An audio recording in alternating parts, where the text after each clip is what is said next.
আমার জীবনের সবচেয়ে বড় ভুল ছিল তোর সাথে বন্ধুত্ব করা। আমি ভুল করছি। আমি তোর মতো ছেলেরে আমি আমার বড় ভাই বানাইছিলাম, নিজের ভাই বানাইছিলাম। এখন কিছু টাকা কামায় ফেলছিস না, এই জন্য টাকার গরম দেখাচ্ছিস। আমার টাকা দিয়ে আমি কি করছি?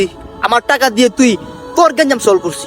তুই জায়গায় জায়গায় গ্যাঞ্জাম করতে, আর আমার টাকা দিয়ে আমি এই গ্যাঞ্জাম গুলো শেষ করতাম। এই গ্যাঞ্জাম আমি কার জন্য করি?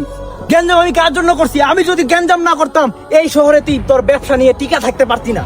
তুই আমার গায়ে হাত তুললি আজকে।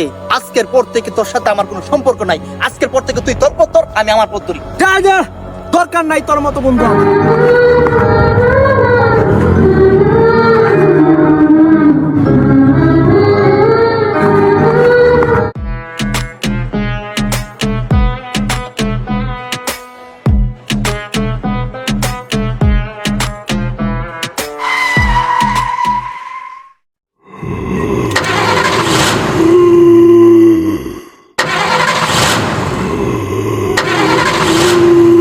ঢাকা সিলেট মহাসড়কের হাইওয়েতে আমার গাড়িটা হঠাৎ বন্ধ হয়ে গেছে, স্টার্ট নিচ্ছে না।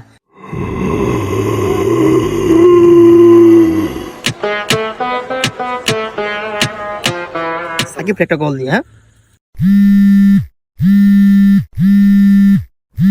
রাত্রি বাজে 2:30, এত রাত্রে কল?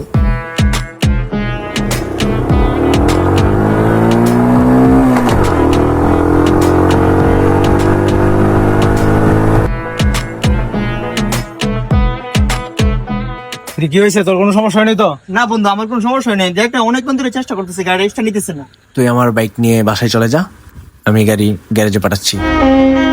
সরি বন্ধু। আমরা ছেলেদের বন্ধুত্ব সত্যিই অদ্ভুত সুন্দর, যা আজীবন বেঁচে থাকবে হাসিতে, গল্পে আর স্মৃতিতে।